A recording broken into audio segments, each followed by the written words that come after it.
Short story of Princess Kaguya. A long time ago, there was an old bamboo cutter. One day, when he was out in the woods performing his daily labor, he noticed that one of the bamboo plants was glowing.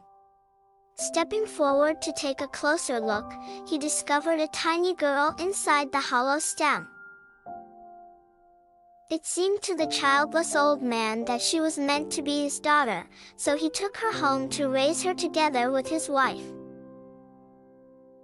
In the days that followed, the bamboo cutter's blessings multiplied as he repeatedly found gold inside the stalks he cut. He soon became extremely wealthy. The girl grew miraculously to become an adult woman in the space of 3 months, and she filled the old couple's home with light. By this time, the old man's riches had made him an important figure in the realm, and his daughter was given the name Princess Kaguya, meaning the Shining Princess. As word of her beauty spread through the land, aristocrats and dignitaries dreamed of marrying her. Dozens of suitors flocked to the vicinity of her home, seeking to somehow get word to the princess and convey their passion, but lacking the least encouragement, most eventually gave up. Only 5 of the highest rank remained as determined as ever to continue their courtship. They each implored the bamboo cutter to give them his daughter, but he said that she must decide. Princess Kaguya set each of them to bring a different legendary item.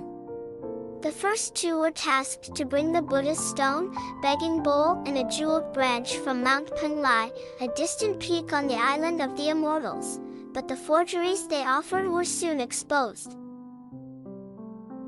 The third, charged with retrieving the fireproof skin of a fire rat, was himself tricked by a merchant who sold him a fake, which Kaguya exposed by having it set alight.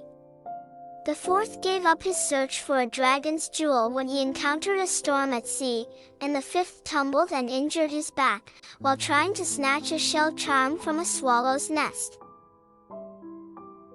Following the disappointments of these suitors, the emperor himself desired Kaguya to serve at court, but she refused to meet the maid of honor that he dispatched. He sent for the old man and offered him court rank, if he would present her for service. "If you make me go there, I will melt away," she said. "I will die." Even so, the emperor yearned to at least see her face. He arranged with the old man that he would come to the house while out on an imperial hunt. At his first sight of Kaguya, he was astounded by her radiance.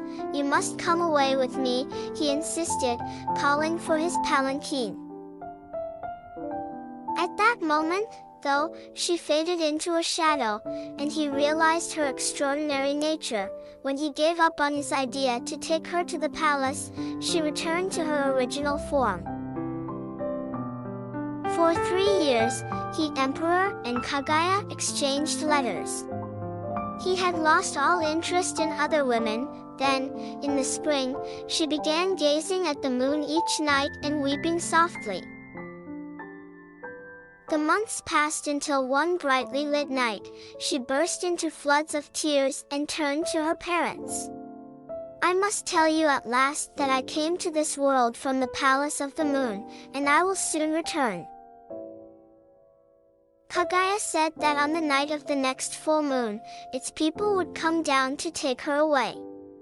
The emperor heard, and when the time came, he sent 2,000 men armed with bows and arrows to defend her. But Kaguya said that it would be no use. "You cannot fight them with your weapons, and even if you lock me up in a room, that won't stop them finding me." Thank you for watching. Subscribe.